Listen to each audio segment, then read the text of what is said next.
മേൽനോട്ടത്തിൽ 50 ക്യാൻസർ രോഗികളിലാണ് ഈ പരീക്ഷണം നടത്തിയത്. നേരത്തെ തിരുവനന്തപുരം മെഡിക്കൽ കോളേജിലെ ഡോക്ടർ ജയകുമാറിന്റെ നേതൃത്വത്തിൽ നടത്തിയ ക്ലിനിക്കൽ ഗവേഷണത്തിലൂടെ പച്ചച്ചക്ക പുഴുക്ക് രൂപത്തിലോ നാടൻ വിഭവങ്ങളിലോ ചേർത്ത് കഴിക്കുന്നത് പ്രമേഹം കുറയുമെന്നും കണ്ടെത്തിയിരുന്നു. ഇതിൽ പ്രധാന പങ്കുവഹിച്ചത് മൈക്രോസോഫ്റ്റിന്റെ മുൻ ഡയറക്ടർ കൂടിയായ ജെയിംസ് ജോസഫ് ആയിരുന്നു. അദ്ദേഹം തന്നെയാണ് ഇപ്പോഴും പരീക്ഷണത്തിന് മുന്നിട്ടിറങ്ങിയത്. കീമോതെറാപ്പിയുടെ പാർശ്വഫലങ്ങൾ എങ്ങനെയാണ് ചക്കയിലൂടെ മാറുന്നത്? പച്ചച്ചക്കയിലെ പെക്റ്റിൻ എന്ന ഘടകമാണ് കീമോതെറാപ്പിയുടെ പാർശ്വഫലങ്ങൾ തടയുന്നതെന്ന് പഠനങ്ങൾ പറയുന്നു.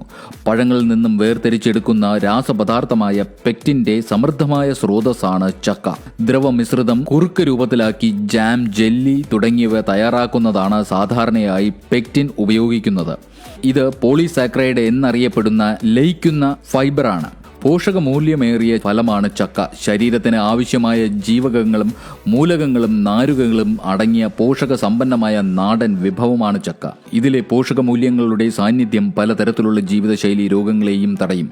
ഭക്ഷ്യയോഗ്യമായ ചുളയിൽ ഏതാണ്ട് 74% വെള്ളമാണ്, 23% അന്നജം, 2% പ്രോട്ടീൻ, 1% കൊഴുപ്പ്. 100 ഗ്രാം ചക്ക ഏതാണ്ട് 95 കിലോ കലോറി ഊർജം സമ്മാനിക്കും.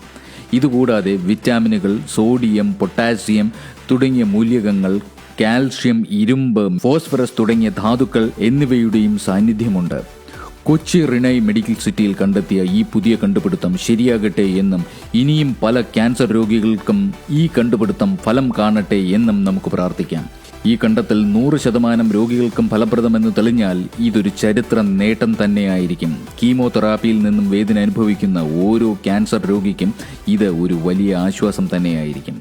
ഈ വിലപ്പെട്ട അറിവ് നിങ്ങളുടെ സുഹൃത്തുക്കൾക്കും പ്രയോജനപ്പെടട്ടെ.